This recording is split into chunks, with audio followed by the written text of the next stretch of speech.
오늘의 주제는 대중문화 속의 크리스찬 중에 네 번째입니다. 문화로부터 대중문화로. 우리가 그동안의 문화는 크게 우리가 살아가는 모든 총체적인 삶의 부분을 문화라고 했는데, 그 중에서 특별히 지금은 이제 대중사회의 시대를 맞이해서 그런 대중문화는 사실 우리의 삶의 표층에서 굉장한 많은 영향력을 끼치고 있습니다. 그러니까 우리가 바닷물을 보자면 바닷물에 표층이 있고 파도가 치는 표층이 있고 그 밑에 또 가운데 그런 그 조류의 흐름이 있다면 또 더 밑에 심층수라고 있죠. 그 심층수와 같은 그런 사람의 삶과 그 다음에 세계관과 때로는 종교관과 그 다음에 가치관, 이런 것들을 모두 통괄해서 유유하게 그런 물줄기와 같은 인간의 삶, 문명의 흐름이 있는데, 그런 것을 우리가 큰 의미의 총체적인 문화의 기저라고 한다면, 대중문화는 그 위에 파도 치는 그러한 그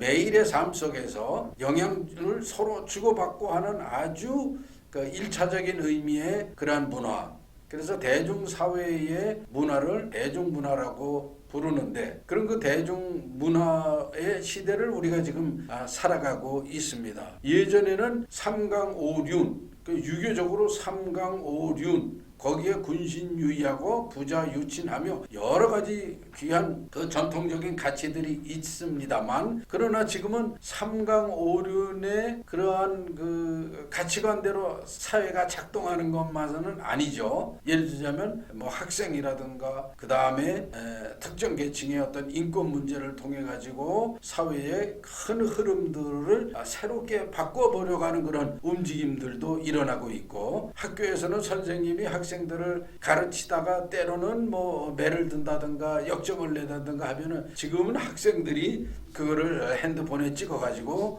어필도 하지만 고소까지 하는 그런 그 시대를 맞이하였습니다. 그러니까 예전에는 우리가 생각해 볼 수 없었던 그런 풍경들이 현재는 일어나고 있는 것이 바로 대중문화의 시대가 되어서, 과연 이 대중문화를 만들어가는 대중사회라고 하는 것은 무엇인가를 한번 생각해 봐야 되겠습니다. 나중에 우리가 대중이란 무엇인가 라는 것을 생각을 해보면, 대중은 예를 들자면 시민과 또 다른 개념이죠. 시민은 어떤 지성이 있고 인식이 있고 그 다음에 사회의 비판 능력이 있는 그러한 그룹을 시민이라고 한다면, 대중은 글쎄요, 뭐 우리가 흔히 얘기하는 의식이 없는 무의식적 충동에 의해서 움직이는 그런 무리를 우리는 흔히 대중이라고 합니다. 이런 그 대중이라는 의미가 사실은 우리 사회에 시민이라는 의미보다 더 유행하고 있는 그런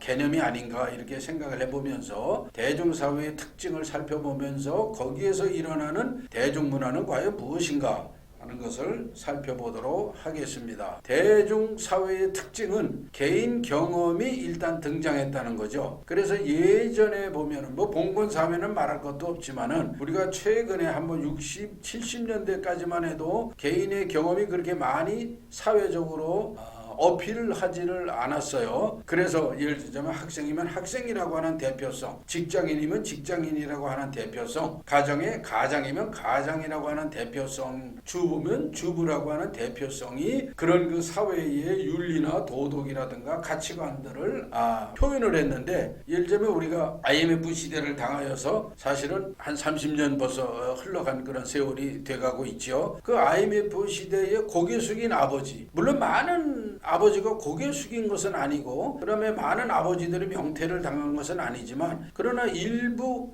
아버지들이 명퇴를 하게 되고, 그렇게 함으로써 어떤 가장의 권위라든가 가장의 어떤 그런 이 자부심을 잃게 되는, 그래서 고개 숙인 아버지다, 이런 표현들이 나왔더랬었죠. 그런데 이제 그런 그 개인의 경험들, 그래서 그 고개 숙인 아버지들이 때로는 등산도 하고 때로는 공원의 한켠에 있고, 그 다음에 또 때로는 어려움을 겪어서 술을 마신다거나 술에 의지해서 어려움을 겪는 그런 문제들, 이 개인의 경험들이 사회적으로 등장을 하면서 그 사회의 모습을 보여주게 되는, 그래서 개인 경험의 등장이라고 하는 것은 상당히 중요한 그런 그 개념 중에 하나다. 그렇게 함으로써 감각과 감수성이 이제 드러나는 것이죠. 이것과 더불어서 우리는 말하자면 인터넷 시대, 디지털 시대에 들어오게 되고, 그 다음에 스마트폰의 시대를 같이 맞게 됨으로 인해서 서로 그 예전에는 아이고 뭐 이런 거 가지고 표현해야 되나,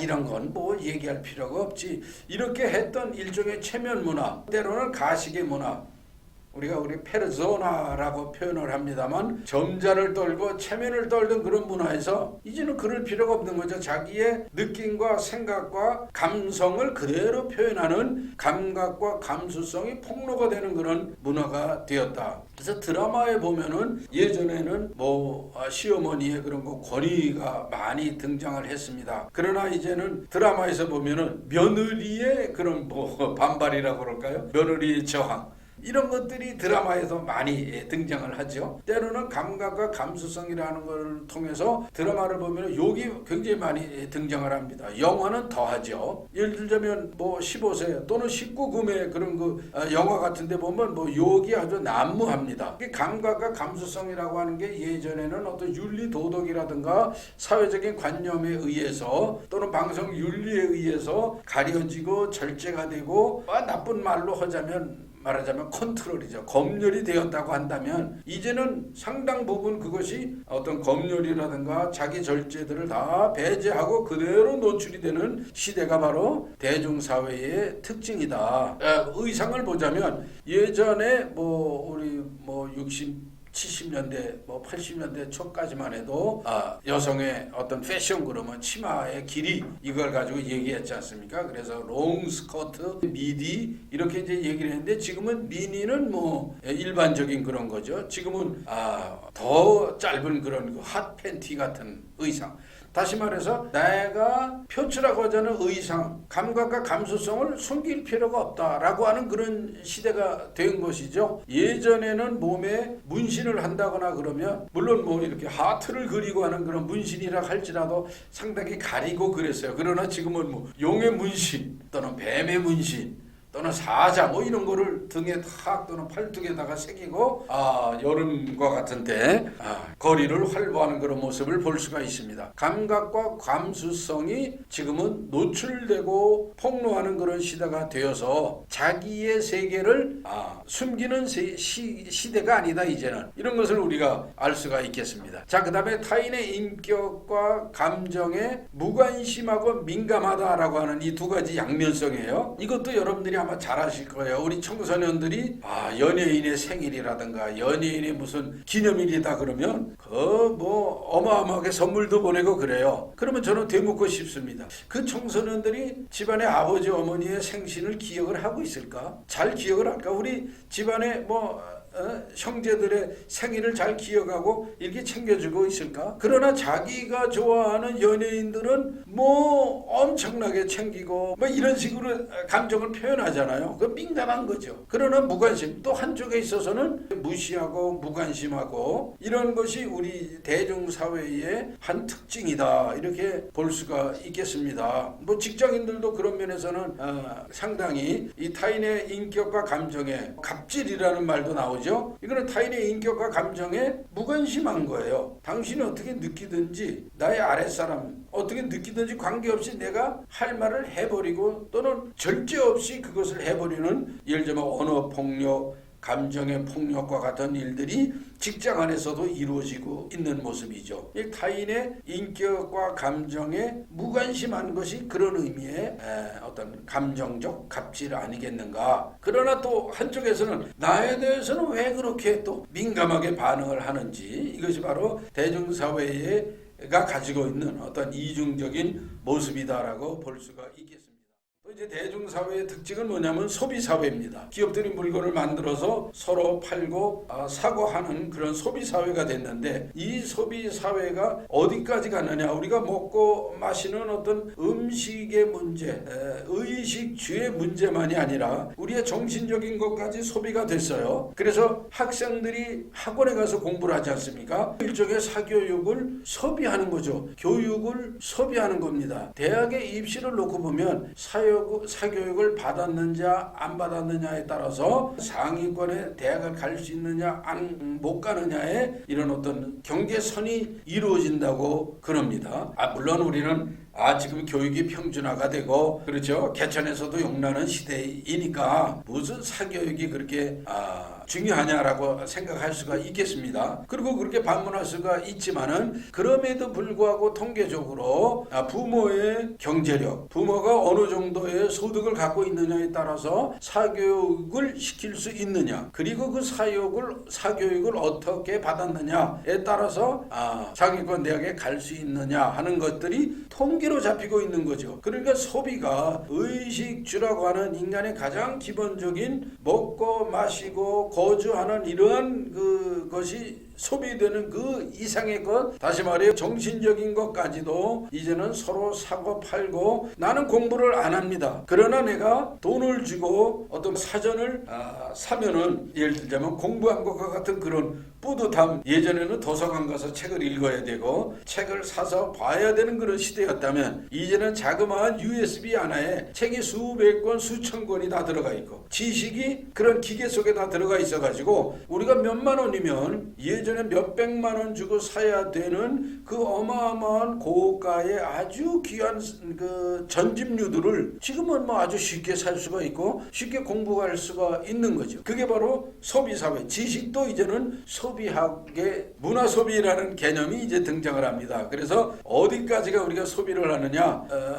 먹고 마시는 그런 어떤 물질적인 세계를 이제 넘어서 지적인 세계까지도 우리가 만들어서 서로 사고 팔고 하는 소비의 시대가 되었고, 여러분들 보시면은 이런 유튜브들 있어요. 책을 소개해주고 많은 그런 독자층을 확보해서 그런 유튜버들이 또 생활을 할 수 있게 되는 지식의 세계가 이제는 그것을 대신해서 일종의 용역이죠. 다른 사람들이 내가 책을 읽을 시간이 너무 없다, 그런 분들은 그런 유튜브들을 또는 그런 방송들을 잘 선택하고 활용을 해서 돈을 주고 가입을 한다거나 회원으로 이렇게 해서 지식을 일종의 사는 행위다, 이렇게 볼 수가 있겠죠. 이제 이것이 문화 소비로까지 벌어집니다. 다시 말해서 문화의 가장 중요한 요소 중에 하나는 뭐냐면 창작열이라고 하는 것이죠. 창작의 영혼, 창작 정신이에요. 그러니까 예술의 정신, 창작 정신, 고유한 것을 창작을 한 이런 것을 통해서 이제 그것이 문화가 됩니다. 다시 말해서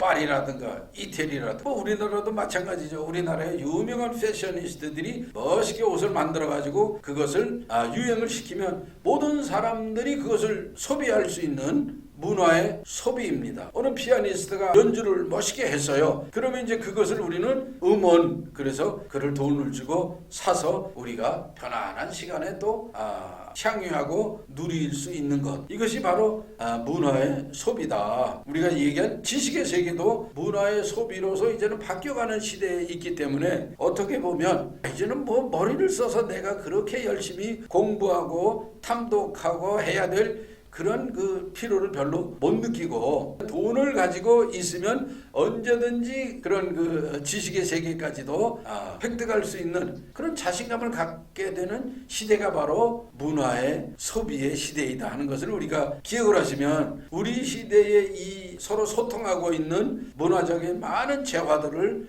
생각할 때 우리가 생활을 더 유익하게 할 수도 있고 또 편리하게 할 수도 있었지만, 그럼에도 불구하고 우리는 어떻게 보면은 점점점 가벼워지고 얇아지는 인격의 시대를 살아가게 되지 않는가. 그래서 우리가 대화가 점점 얇아지고 대화가 점점 경박해지는 그러한 대중 사회의 시대를 살아가고 있다. 포스트 모더니즘의 등장이다. 이거는 우리가 또 특별한 시간에 말씀을 드리겠습니다. 포스트 모더니즘이라고 하는 것은 규격, 규칙, 어떤 법전, 관습을 중시했던 모더니즘의 사회. 그 모더니즘의 사회는 인간의 이성으로 다 측량을 하고 측정을 해서 예측을 가능한 시대가 모더니즘의 시대였다면, 이 포스트 모더니즘은 그러한 모더니즘의 병폐가 있다. 모더니즘에도 우리가 그렇게 자로 잰 듯이 우리의 삶과 생활과 또 지식과 정신의 세계를 측정을 해서 미래를 예측해서 살아왔지만 거의 100년 이상을 그렇게 살아왔죠, 우리는. 그러나 그것 때문에 오히려 인간의 삶이 더 피폐해진 면도 없지 않아 있었다. 그래서 모더니즘의 가장 큰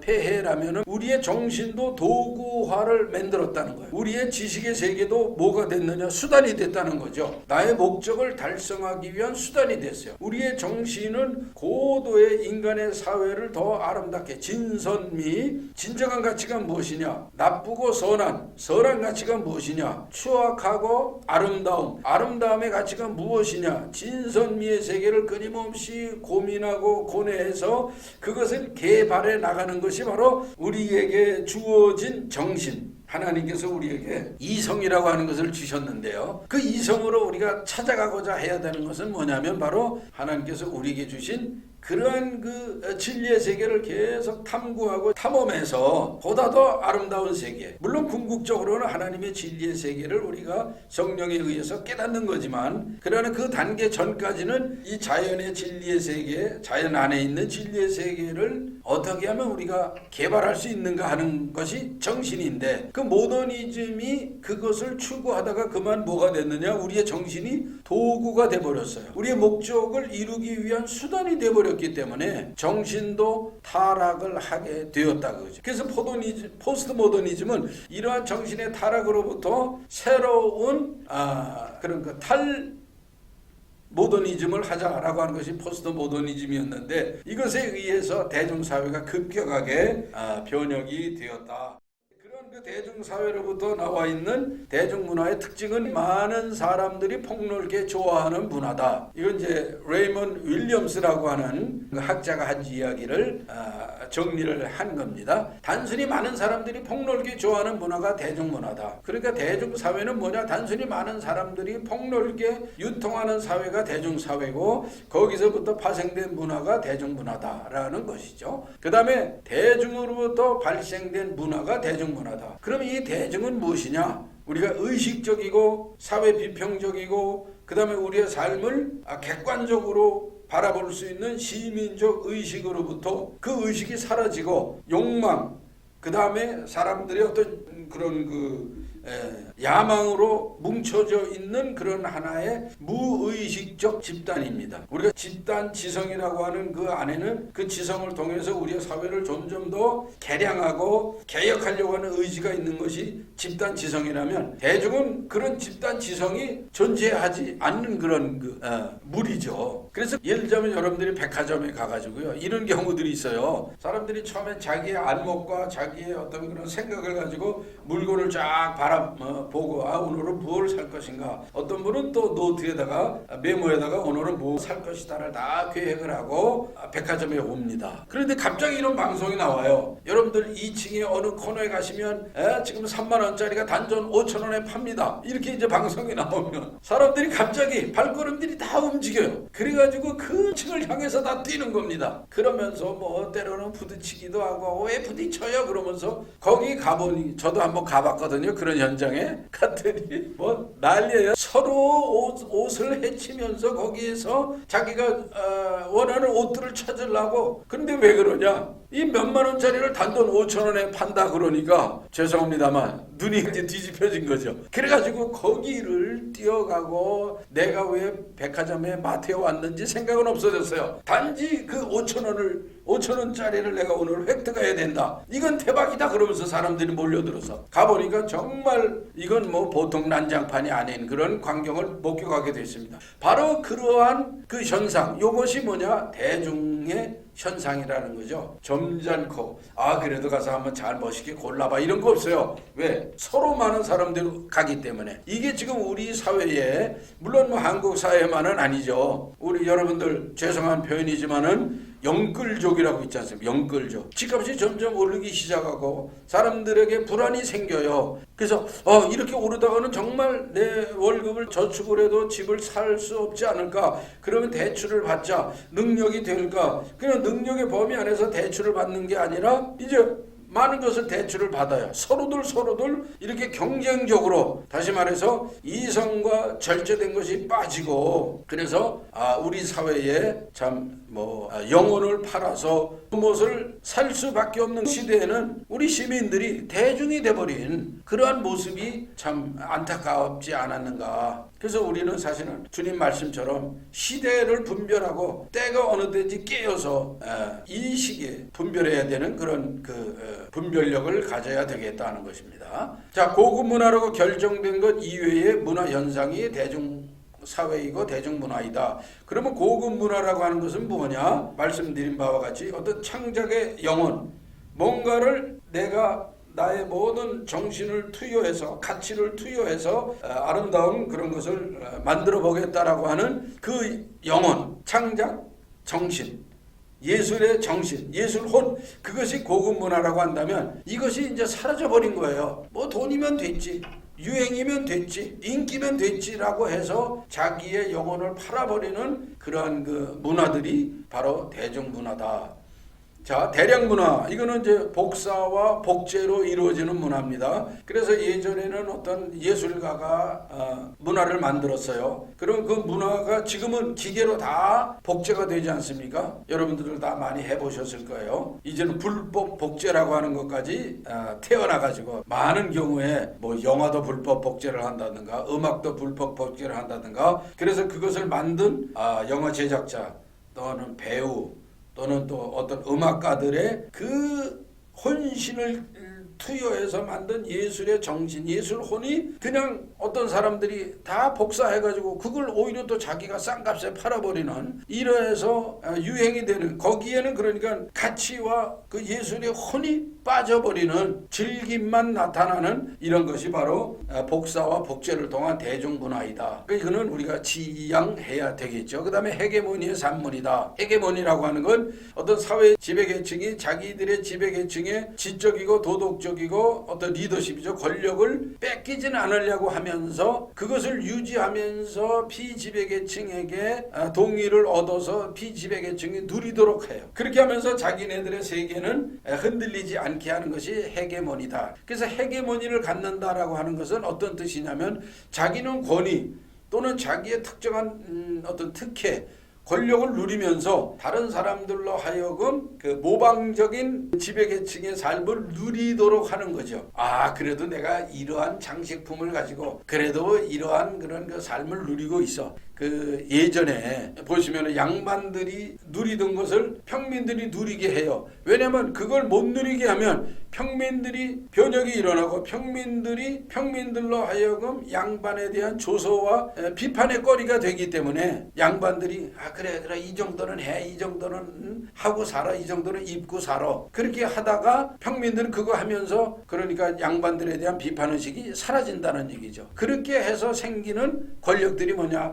헤게모니라는 얘기야. 그러니까 이 헤게모니라고 하는 건 사실은 굉장히 이중적인 면이 있는 겁니다. 그러니까 지배계층은 자기의 지배 권리를 누리면서 피해를 받지 않으려고 하고, 또는 평민계층은 양반들이 누리는 그런 의식주 문화나 또는 정신문화를 우리도 누리지, 이제는 좋은 세상이 됐어 라고 하지만 사실은 그 이면에는 거꾸로 상부계층에 의해서 종속되어지는 그러한 시대가 지금도 진행이 되고 있다. 이것을 헤게모니라고 한다는 거죠. 그래서 우리는 궁극적으로 이런 그 헤게모니라고 하는 것을 점점 우리 사회에서 긍정적인 방향으로 변화시키고 개혁해 가야 되겠다 하는 것을 기억해야 되겠습니다. 자, 상업문화. 그래서 상업과 문화의 상호 침투 작용에서 생긴 그런 거다. 그러니까 문화라고 하는 우리가 그래도 교양과 상식이 있는 그런 문화에서 상업성, 기업성, 흔히 얘기해서 장사 속이 투여가 돼가지고 사람들로 하여금 깊은 정신적인 세계를 향유하지 못하도록 하면서 말하자면 지갑을 노리는 그런 문화가 바로 대중문화다. 자, 그 다음에는 산업화 도시화에 따른 문화다. 산업화로 인해서 여러분들이 영국의 산업혁명 그러면 벌써 1700년 이제 넘어가잖아요. 그 우리나라도 산업화가 이미 1800년 지나서 이제 1900년대 개화기를 지나면서 산업화들이 이루어져서 뭐 인천이라든가 부산이라든가 그 당시에 한성은 말할 것도 없고 이렇게 도시들이 이루어지고, 그런데 이제 그 뭐 농어촌에 살던 사람들이 그것만 가지고는 자기들의 어떤 경제 생활이라든가 또는 사회에서 누리고자 하는 그런 그 혜택, 교육이라든가 그 다음에 사회의 문화적인 혜택을 누릴 수가 없기 때문에 도시로 몰려들었죠. 그러다 보니까 도시 안에 어떤 지역이 형성이 되느냐, 많은 사람들이 몰려 사는 그러한 도시들이 형성이 되고 심지어는 슬럼이라고 하는 빈민가가 또 형성이 되기도 했습니다. 이러한 데서 생겨나는 그러한 문화들이 바로 대중사회이고 대중문화이다 하는 것을 우리가 기억을 해야 되겠습니다. 지금 이제 우리 세계 많은 그 대도시들이라든가 세계 많은 문화들, 우리나라에서도 역시 이제 산업화 도시화가 이미 뭐 아주 보편적으로 이루어져 있기 때문에 이 대중문화는 보편적인 현상이다라고 생각할 수가 있겠습니다. 여기에서 또 특징을 보자면 뭐가 있냐면 집단성이 있다. 한두 사람이 누리는 게 아니고 모든 사람이 같이 누리는 공통, 대중들이 누리는, 그러나 대중이라고 우리가 명명할 때는 특수한 집단이라고 얘기할 수가 있어요. 시민은 대중도 될 수가 있습니다. 그러나 대중이 시민이 되기 위해서는 사회를 보는 눈, 객관적으로 보는 눈, 사물을 객관적으로 볼 수 있는 이성적 작업, 합리적 작업들이 고도로 일어나야 되겠습니다. 자, 하여튼 대중이라고 우리가 볼 때는 무의식적으로 충동적인 집단이 대중이라고 한다면 거기에는 집단성이 있고, 그 다음에 익명성, 이름이 사라져버려요. 여러분들 이런 경우죠. 군대에서 군인으로 훈련을 받을 때는 아주 정신적으로 잘 돼 있고 무장이 돼 있고 군기도 잡혀 있고, 그렇죠? 네, 그렇습니다. 이렇게 얘기를 하고 그래요. 그러나 이제 군대를 제대해서 예비군이 됩니다. 그 예비군이 되면 뭐가 될까요? 익명성이 되는 거죠. 그리고 예비군 훈련장에 가보시면 이렇게 비닥하게 뭐 있다고 소위 얘기해서 건드렁건드렁 이렇게 움직이죠. 그러면 거기 또 현역 조교들이 예비군님들 빨리 모이십시오. 지금 시간이 없습니다. 뭐 줄로 서십시오. 그러면 아유 천천히 해. 왜 그래? 뭐 이제 이런 식이죠. 그러니까 익명성에 들어가면 사람들이 그동안에 가지고 있었던 규율이라든가 규범이라든가 가치관으로부터 해이해지려고 하는 그런 경향이 있어요. 이름을 걸고 하는 댓글은 굉장히 진실하고 정확하게 이론적이지만 익명의 댓글을 보시면 뭐 아시잖아요. 사람을 죽이기도 하고 살리기도 하는 것이 익명의 댓글이죠. 물론 익명성의 장점도 있어요. 우리가 투표할 때는 익명의 이름으로 투표는 하죠, 사실은. 그러나 우리가 다 확인을 하고 이렇게 합니다. 그러나 그걸 밝히지 아니하고 익명으로 우리가 투표를 하게 된다면 사회는 혼란에도 빠질 수도 있는 거죠. 그래서 투표 같은 것은 밝히지는 않지만 무기명적인 기명투표가 되는 것이 바로 우리 사회의 선거인데, 자, 익명성이 가지고 있는 대중사회의 모습과 대중문화들이죠. 자, 그 다음에 취향입니다. 개인의 기호와 개인의 그런 감각이 바로 드러나는 겁니다. 예전에는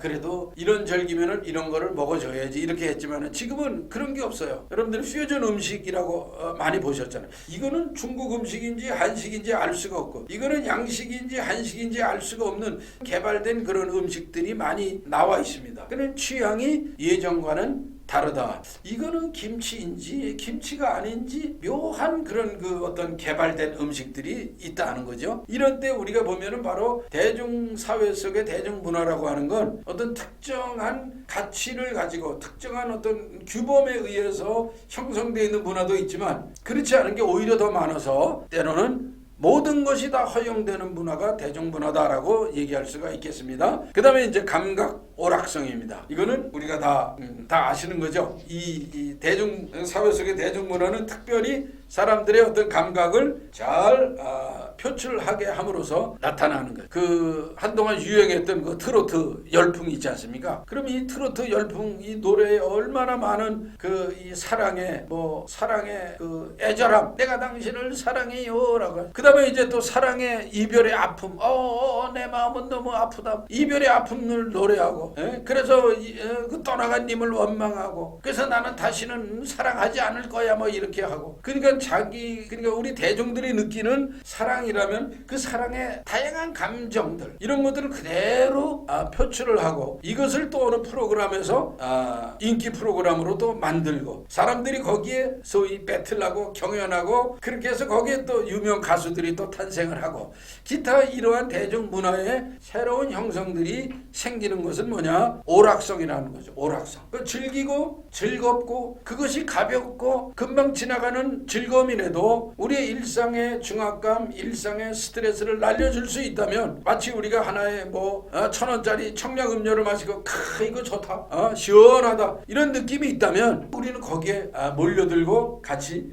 빨려드는 그런 모습이 있다는 겁니다. 이것이 바로 대중사회 속에 있는 대중문화의 특성 중에 하나다. 자, 그래서 대중문화를 더 쉽게 우리가 이해하려면 패스트푸드를 한번 우리가 보면은 쉽게 이해가 될 것 같습니다. 패스트푸드 먹음직스럽죠? 입맛에 군침이 돕니다. 자, 그런데 긍정적인 측면이 있어요. 패스트푸드 우리가 햄버거를 얼마나 좋아합니까? 피자 얼마나 좋아해요? 지금 아마 40대까지도 햄버거, 피자는 일상 음식이 되겠죠. 장점은 뭡니까? 쉽게, 편리하게, 또 누구나 어디서나 싼 값에 활용을 할 수가 있습니다. 그런데 예를 들면 패스트푸드로 표출되는 대중문화는 이런 부정적인 측면도 있다는 거죠. 맛 길들이는 거예요. 맛에 길들여요. 여러분, 이번 여름에 유행하는 옷은 이런 겁니다. 봄에 패션쇼에서 그 유행하는 옷들을 촥 패션쇼를 하면 사람들이 맞아, 이번에는 이런 옷을 입어야 돼, 이런 옷을 또 입어줘야지, 그래야지 또 어디 밖에 나가도, 그러죠. 이번엔 또 이런 화장 발라서 촉촉하게 또 내 피부도 관리하지만 또 이런 향기도 풍겨줘야지. 이게 맛 길들이는 거죠, 우리가. 그러죠? 이제는 또 이런 의상 한번 입어줘야지. 이게 길들여지는 거죠. 대중문화를 통해서 우리는 대중사회의 유행에 휩싸이는 거죠. 그 다음에 패스트푸드는 건강에 별로 좋지 않다라고 이미 밝혀져 있죠. 왜냐면 요 밑에 식습관 불균형과도 연관이 됩니다만, 빨리 먹고 그다음 회전율이 빠르니까 여러분들이 어디 패스트푸드점 가면 30분 이상 앉아있는 경우가 없죠. 그냥 빨리빨리 먹고 나가기 바빠요. 음악은 또 거기에 맞춰서 빠른 음악들이 나옵니다. 착착 쿵작 쿵작 쿵작. 그 왜 그럴까요? 의자도 그렇게 편한 의자가 없어요. 이렇게 쪼그려 앉는 그런 의자들이에요. 왜냐하면 회전율을 빨리 하기 위해서 그렇게 한다고 그래요. 그러면 빨리 먹죠. 급히 먹죠. 결국엔 건강에도 도움이 안 되죠. 그 다음에 건강 문제 더 본질적인 것은 뭐냐면, 패스트푸드는 대체적으로 밀가루가 많이 들어가고 고기도 좋은 고기 많이 안 쓰고, 좋은 고기 많이 쓰는 수제버거 그러면 벌써 가격이 2-3천 원 비싸지 않습니까? 그러니까 이러한 것들 때문에 건강과 식습관의 불균형이 오고 소화불량에도 오고, 그 다음에 이것 때문에 예를 들면 위장이다, 소장, 대장에 그러한 문제도 발생을 하고, 이것이 결국에는 암의 발생과도 무관하지 않다. 왜냐면 거기에는 온갖 많은 향료들이 들어간다는 거죠. 자, 보세요. 중독성이라는 게 있어요. 중독성. 이 패스트푸드에는 중독성이 있어요. 어느 기업의 그 발표를 보니까 버거에 들어가는 소스의 맛, 그러면 이거는 어느 소스를 개발하는 회사에서 각종의 소스를, 정말 수백 가지의 소스를 만들어 가지고 그 기업에 말하자면 납품을 한다는 거죠. 그러면 납품을 하면 거기에서는 우리는 이런 소스, 이런 소스, 이런 소스, 그 다음에 거기에 또 따르는 향기, 식감, 딱 씹을 때 이 맛, 이렇게 해가지고 버거의 특정의 맛을 느끼도록, 다시 말해서 우리에게는 해마라고 하는 이 기억의 그 뇌세포가 있는데 거기에 맛이 계속 쌓이면 중독이 된다는 거예요. 그래서 이것이 연령대가 어디로 내려가냐면 어린아이로 내려갑니다. 어린아이들이 뛰어놀 수 있는 공간을 만들어놔요. 그런데 그 목적이 부모들로 하여금 편하게 음식을 먹도록 하기 위해서 당연히 있죠. 그러나 또 다른 그 이유가 뭐가 있느냐, 또 다른 전략, 그게 뭐냐면 어린아이들이 특정한 회사의 뭐 피자집, 특정한 회사의 버거집에 자주 와. 왜? 거기는 키드존이라는 게 있어요. 그럼 거기 가면 재밌게 놀고 생일 잔치도 해주고 그러거든요. 그 다음에 이쁜 언니 오빠들이 놀이도 같이 해주고. 자, 그렇게 해서 거기에 상품을 먹다 보면 맛에 익숙하게 된다는 거죠. 맛에. 그러니까 이미 어려서부터 그 맛에 익숙하게 되고, 그래서 청소년기를 걸쳐서 이제 20대 중반쯤 돼서야 자기가 돈으로 무엇이든지 사서 먹을 수 있는 그 때에 배가 고파요. 그럼 뭐 먹을까? 그러면 자동적으로 그 버거를 먹어야지. 그 피자를 먹고 싶다라고 하는 생각이 떠오른답니다. 그래서 바로 어린아이서부터 그러한 특정한 버거나 특정한 피자들의 상품을 선호하도록 만드는 전략이 바로 키드존의 전략이다.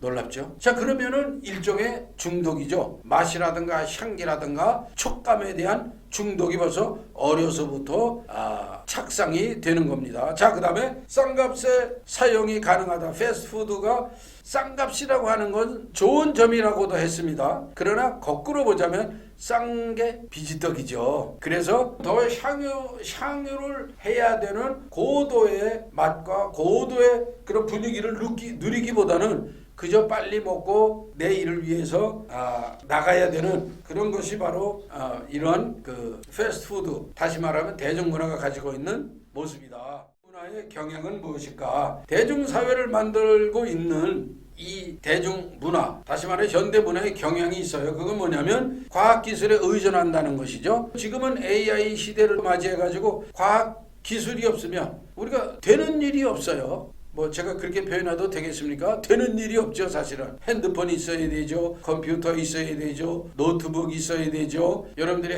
핸드폰을 만약에 분실했다, 어디에 뒀는지 찾지 못한다, 그러면은 얼마나 답답하십니까? 전화도 할 수 없지요. 소통을 할 수가 없지요. 친구나 또는 직장의 동료들과 뭐 내용을 나눌 수가 없지요. 우리는 완전히 지금 기술 만능주의를 누리고 있으면서도 기술 만능주의의 노예가 되어버린 상황에 지금 살아가고 있어요. 그래서 인간이 인간에 대한 소외 현상, 자기가 자신으로부터 낯설어지는 그런 현상이죠. 왜냐면 여러분들 전화번호 기억하는 게 몇 가지 별로 안 되죠. 그런데 이 몇 가지 별로 안 되는 이걸 통해서 우리는 기억을 못해요. 모든 게 다 기계가 기억을 해주죠. 공부도 기계가 해주는 그런 시대가 되지 않습니까? 그래서 기술에 너무 의존함으로 인해서 우리는 인간의 인간성을 상실해 가고 있지 않느냐. 이게 우리의 현실의 문제입니다. 기계로 사유하고 대량 복사를 하는 시대가 바로 지금의 시대이다. 그 다음에 가상공간, 사이버 스페이스, 가상공간이라고 하는 것은 긍정적인 면이 있습니다. 당연히. 그래서 가상공간을 통해서 우리가 엄청난 그런 그 세계를 경험을 하기도 하지만, 그러나 무질서하다는 거죠. 거기에 들어가서 우리는 누가 되느냐? 이름 없는 사람이 돼요. 노네임이 돼요. 익명의 자신이 되는 거죠. 그러니까 거기에 가서는 마음대로 합니다. 사람들이 시민으로 있을 때 쓰레기도 마음대로 버리지 않고 침도 마음대로 뱉지 않습니다. 그러나 익명이 돼 있을 때 쓰레기도 버리고 침도 막 뱉고 그러죠. 이러한 것이 바로 익명의 무질서라고 하는 거죠. 그래서 이 사이버 스페이스라고 하는 것은 굉장히 많은 무한한 가능성들을 인류에게 그리고 나 자신에게 주지만은, 그러나 또 다른 면에서 보면 폐단도 적지 않다 하는 것을 우리가 기억을 해야 되겠습니다. 여러분들이 아시다시피 뭐 N번방이다 뭐 이런 식의 어떤 성착취물 같은 이런 것들이 막 유행을 하고 관음증 그러죠. 관음증 우리가 정말로 절제해야 되고 우리 그런 그 사이버 스페이스에서 폐기해야 될 음란성 소재들을 막 유통을 하고 그거로 돈을 벌려고 하고 그거로 심지어 돈을 벌기도 하는 그런 인권 착취적인 일들이 벌어지고 있는 것이 바로 사이버 스페이스이다. 장단점을 우리는 잘 파악을 하고 대중문화를 분별력 있게 봐야 되겠습니다. 자, 그 다음에 현실과 가상 공간에 혼란이 옵니다. 이거는 이제 브루디웨라고 하는 이 사회학자가 이 가상 공간 사이버 스페이스는 마치 어떠한 현상에서는 현실과 같은 착각의 현상을 준다. 그게 시뮬라시옹이다. 시뮬라시옹. 비현실이지만 가상 공간의 비현실이지만 현실로 느끼게 하는 그런 그 착각의 현상을 주는 것이 있다. 이거 시뮬라시옹이라고 하는 개념을 한번 잘 이해를 해보시면 좋겠습니다. 그래서 예를 들자면 모방 현실 같은 거에 밤새도록 청소년들이 만약에 게임을 하다가 학교에 가가지고 그 게임에서 했던 그것이 마치 학교에 와서도 현실처럼 느껴지는 시뮬라시옹의 착각 같은 것을 해서 거기에서 폭력 현상이 일어난다거나 여러 가지 게임하면서 욕을 많이 하잖아요. 그러면 학교에 와서도 그 욕이 입에 배버리는 그런 경우들도 있다. 자, 그 다음에 디지털 유목민. 디지털을 통해서 우리는 한밤에 우리가 갈 수 없는 온 세계를 다 다니기도 합니다. 이것을 디지털 유목민이라. 예전에는 말을 타고 유목민들이 다니고 유목민들이 대륙을 달리고 그렇게 함으로써 문화를 전파하고 문명을 이식을 하고 문명을 서로 나누었다면 지금은 디지털을 통해서 문화를 나누고 문명을 나누는 시대이다. 그게 뭐냐면 디지털 유목민이다. 디지털 노마드. 이거는 우리가 인정하지 하거나 하지 않아도 다 자기가 디지털 유목민이라고 하는 것을 갖고 있습니다. 자, 그 다음에 무감각성입니다. 이 현대문화의 경영 중에 하나가 무감각성이에요. 그렇게 해서 우리가 이것이 현실이고 이것이 비현실인지 착각하게 되는 이러한 모습을 살아가게 되는 것이 바로 우리의 현대문화, 대중문화의 모습이다 하는 것을 기억을 하시면 우리 대중문화를 특히 더 이해하시고 이제 앞으로 우리가 더 영적으로 어떻게 살아가야 될 것인가 하는 것을 분별력 있게 판단하는데 크게 도움이 되리라 봅니다. 감사합니다.